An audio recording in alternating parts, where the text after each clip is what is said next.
Hello and welcome back. Today we are going to be going through my top 5 picks for the best nations to be learning EU5 on. For this, we've chosen nations with each a little bit of a different playstyle, different type of thing going for them, but generally speaking, we have 4 to 5 characteristics we're looking for in each of these nations. First, they have to have good economic prospects and the ability to build quite a few buildings. That way you can engage with the gardening aspect of the game, and you're not constantly waiting on gold. It is preferable that they have one market, and exactly one market, and that they are the only member of the market. That way the effect you have on the market can be a little bit more transparent, instead of having a bunch of other members or having multiple markets. Second, we're looking for something where there is an expansionary plan and also ability. So you have to be able to fight some of your neighbors, and also have some targets that you want to go for. Third, we want a nation with at least some amount of flavor, preferably, and this can help to scaffold plans, which is our 4th characteristic. We want to have a just general plan of something to play for in the first campaign that is sensible, maybe thematic, and is something that is achievable by a new player. And finally, we will offer a quick tip for each nation. The purpose of the tips is, generally speaking, to navigate one of the challenges that this nation may have as a result of their unique position. First up, we have the sandbox of Europe, Hungary, which is a quite powerful nation that is pretty good for whatever playstyle you want to go with, and is just generally speaking strong, and is centrally located in all of Europe, giving it a good position to engage with a lot of different countries. Economically speaking, you do have really good resources in the silver and the gold, and so economics is relatively easy if you expand these very aggressively, and you get to play the mini game of the economic simulator in a way that's kind of interesting. They have a couple of rivers that flow through Hungary, which are very good at projecting control, which can help give you an understanding of the system, and a lot of land for you to work with in order to develop and decide where to build and these types of things. They have their own market, and they are the majority member of that market, which makes a lot of things, economically speaking, much more straightforward. They are a little bit light on content, which is why they're a bit of a sandbox nation, but militarily speaking, they have enough population and cavalry bonuses to be able to fight anyone in the region, although the Ottomans, if already grown, and Bohemia should be able to provide some sort of resistance. A path of expansion might be subjugating the Balkans and expanding into the Balkans, trying to unify as much gold and silver as possible, because there's quite a lot of these available in the Balkans and also into Bohemia. Notably, Bohemia is a similar version of Hungary in terms of its advantages, and they just happen to be in the HRE, so if you wanted to play with HRE content, Bohemia would be an excellent choice as well. 2 very important notes for Hungary. In terms of laws, you start off with the ban of export of gold and silver. Gold and silver are your primary economic advantage. You want to build lots of trade capacity and lots of gold and silver and export it all. So what you will want to do likely in your first parliament is ask for law change in order to get off of this law so that you can kind of spin up your economy to begin with. Also notable for Hungary is that institutions tend to be something that they struggle with because you don't naturally get a lot of inflowing trade to your market from the places that spawn institutions, and so you will want to make sure that you import a healthy amount of goods from Venetia. That way you can generate your institutions and get tech relatively early. For a bit more of a quiet and small start, we have Portugal, where your focus will largely be economic. You have all the resources you need, even in your small nation, for the fundamental gameplay loops, where you have iron for tools, wool for the textile industries, and lumber to make sure your RGOs stay cheap. And you also have very quick options for colonization relatively early to play a bit of an expansionary game, and you have a lot of content in that regard. As far as expansion goes, you can expand into Maghreb, where you can make a great use of your unique building, the lieutenancy, to gain extra infrastructure control over there, and you can eventually build plantations in North Africa as well to get a lot of value. Some tips here as Portugal. You do start off with a really good tax bonus in tax efficiency from your monarchy, but your budget at game start is actually incredibly rough. A big portion of this is the fortification maintenance. You should probably just delete every single fort except for the one in the capital in order to reduce this to around 1, which will really improve your margin. Secondly, while it is tempting to colonize or explore very, very early, and you are in range to do so, 10 ducats a month is an enormous amount to be paying for this. And so I would recommend waiting until this is at most 20% of your net income, so you're making 50 ducats a month, and ideally probably making 100 ducats a month. You will not get beaten to these places if you eco up quickly and then switch to exploring and then start settling them. You will still be the first one there. And finally, you do have this kind of tentative, dangerous position in that you really do not want Castile getting angry with you. So you want to improve relations with Castile, and also if Castile rivals anyone, you do not want to play nice with those people. In particular, there is this situation of incorporation and cores. Castile starts out with a core owned by Aragon, so you probably don't want to play nice with Aragon and just avoid interacting with them. Aragon also tends to get dogpiled by France, and so you just mainly want to keep to yourself. Also, taking the land in Morocco and Granada is dangerous from the perspective of upsetting Castile, but it is generally safe to take stuff in North Africa if you end up fighting. If you end up getting an alliance with Castile, which is ideal, you can use influence actions and favors to call them into your wars, and this can be an easier way to expand more easily in North Africa if you wanted to go that route. For a similar vibe, Mali is an interesting choice for being a strong colonial choice that is more economically focused. However, they have significant difficulties in terms of getting institutions and also the unique disaster that they have. For a ton of content and a run that is thrust straight into the military action, you have England.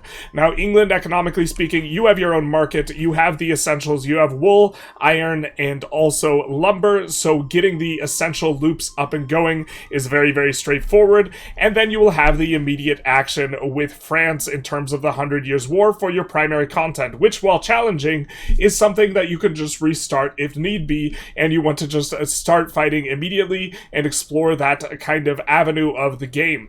Also, you have a very clear-cut plan for forming a new country in Great Britain, requiring that you annex Wales, your subject, and the Isle of Man, or you take a big chunk out of Scotland, which can be a good long-term goal for you to achieve. For England, crown power is going to be an enormous struggle, and as long as it's under 25%, this will give you significant difficulties. And so there's several things you want to do. Unique to you, you do want to get off of the English Parliament early, even though it's very strong later on, and likely do something like favor the ruler. Also, you can assign to your armies and navy your crown characters, probably the king to the navy, but putting these guys in charge will give you a very significant bonus to your crown power. Also critical for England, as well as Portugal, is going to be the development of your naval infrastructure, which will involve pushing your naval value, which you could do with the cabinet action Change Societal Values, as well as by assigning estate privileges that will give you a trend towards these values. In general, you also want to be active about pushing values in general. Also very important is going to be maritime presence, which is greatly going to affect your ability to push control over your nation via the sea. In order to effect this, you're going to want to use the Patrol the Seas interaction with your navies, which will cause them to stay in the naval provinces, the individual naval provinces, pushing up maritime control there until it's up to around 100, at which point they will move to the next maritime location. This will reduce the amount of cost that you have to pay in order to push your control to your various locations by something like 80%. Finally, when the 100 Years' War starts, you probably will want to swap onto a better general than your heir, and also make sure that when you raise the levies, you get as quickly as possible all of the levies across the strait with help of your ships that you have, but also with naval levies. That way you can have your army all together. This is an essential aspect of being able to defeat France, and you will probably want to go for quick pieces with them, just winning a couple battles and then getting out, rather than trying to siege down a bunch of forts. It's going to be more of a long-term struggle, and in particular, early on, you do have a little bit of sensitivity and weakness, as you have far fewer pops than France does, and France can really grind you down in a long drawn-out affair. And also, if they get all their troops together, you might be in a little bit of trouble because they have very strong cavalry.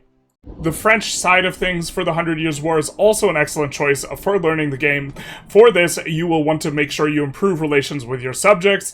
Also, like with Portugal, you will likely want to delete forts, but probably not all of them, keeping a few forts on the outskirts in order to help you with the 100 Years' War.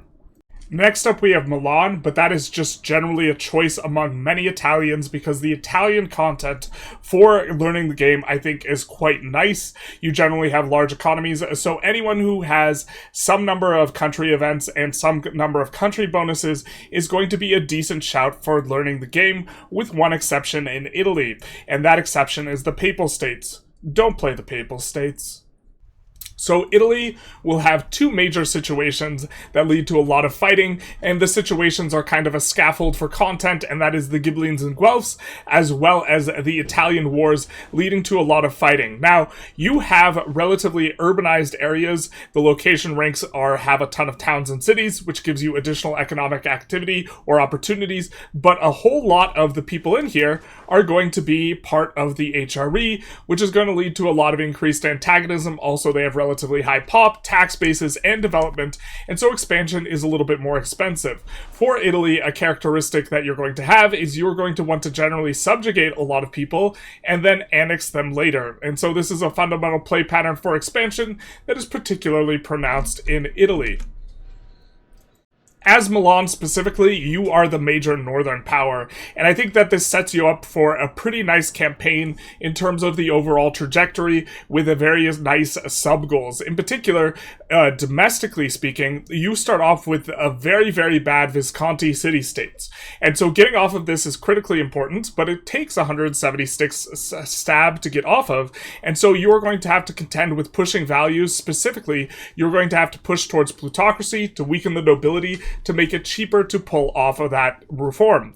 From a macro perspective, you're going to want to subjugate many of your neighbors, and you're going to have special content for doing so, expanding into the various Lombard areas here in the north, securing yourself a power base, and then you'll probably want to, as a goal, want to take the market capital in Genova, either keeping it there or moving it back to Milan, into the capital. From more of a macro perspective, you will become strong in the north, and Naples will become strong in the south. Naples also a very good candidate for a country to play, probably the strongest Italian nation. And so you will have a rival to contend with for your long-term goal of the formation of Italy. In addition to the importance of expanding via subjects in Italy, which is well poised to do that because everyone is small enough to subjugate, something you will have to keep an eye on is the nature and shape of your market. In particular, you can think of food as a resource that buys urbanization. The more food you have, the more you can urbanize. And in particular, Italy starts out very urbanized, so its food is more likely to come under pressure very quickly. Another principle is that as you expand, your market tends to consist more of locations that you own. So if you own the Genova market and you expand, you are going to pull more locations into the Genova market. Central Italy has very little food, so if you expand a lot in Central Italy, you are likely to run afoul of food issues and will need to know how to deal with it, or this will be a concern for you to pay attention to with regards to the market you control. An important way of doing this is to stack modifiers. If we look in Lodi, we can see that they have a wheat here, which produces 8 food. Stacking this with other things, such as irrigation, or if you're rural, a farming village, will allow you to make more use out of the food that you have, and also with stuff like the farming village, you can develop more food in terms of production. This will allow you to produce more livestock, which produce food, and so understanding this will help you through difficult times in Italy, depending on how you expand, and if you urbanize a lot, the food is something to contend with. As an honorable mention, 2 nations outside of Europe that are particularly strong and will lend towards a more straightforward and easy experience will be Vijayanagar in India and Korea over here if you wanted to play a bit more of a quiet game like Portugal and focus a little bit more on the eco. Korea has a very robust economy and can do a lot of things. Finally, in first place, we have the Ottomans. Now, you don't have your own market, but you will very quickly have your own market because they are so explosive at expansion, and really they check every other box with the rise of the Turks situation, which serves as both content and scaffolding for your expansion, first into Anatolia, building up a base of power, and then into the Byzantine Empire to crush them, to take the grand city of Constantinople, and to establish an empire. So, 2 tips here as the Ottomans. First, the Karasids, very early on, you get an event to subjugate them. Don't bother attacking them early. And second of all, you are going to want to really play around control as a mechanic. Control really scales a lot of your powerful things, or basically all the value you get out of locations, and is very key and important to have. You'll want to pay attention to it on everyone, but specifically the Ottomans will get flavor events to move their capital. And so you want to build in places with high control. You build up a huge economy there, let's say in Bursa, and then you're invited to move your capital. This is a little bit of a trap, and you will be invited to move your capital to Adrianopolis, or when you have it, Erdine. You want to both prepare for this if you're going to do it, and or possibly not do it, and instead look to keep the capital here, or prepare for a move to Constantinople/Istanbul. And so the way to prepare for this is making sure you have a whole bunch of roads, building in some of the places that are across the way, and maybe conquering them first, waiting to go after the Byzantines after you have established a bit of maritime presence and can project control back to Anatolia, and or if you need be, and you want to move the capital for more flavor reasons, you can, in the old capital, use the cabinet action, increase province control, to help get at least some value out of those places that you built up really tall and powerful to begin with. Well, that's our top 5 list for best countries to learn Europa Universalis 5 on. If you like this video, please feel free to like, comment, subscribe, hit the notification bell, all the YouTube algorithm stuff. We are, for the next week and a half, going to be producing or putting out a ton of Europa Universalis 5 content, but also if you wanted to support the channel further and you were planning on buying the game for full price, a really good way to support the channel is to pre-order or regular order through the web store on Paradox.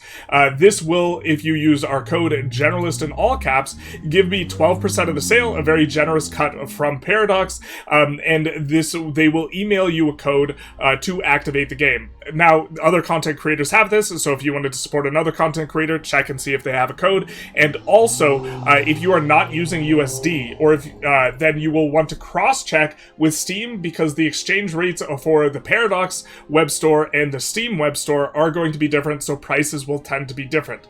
Anyways, other than all that, y'all have a good one. Bye-bye now.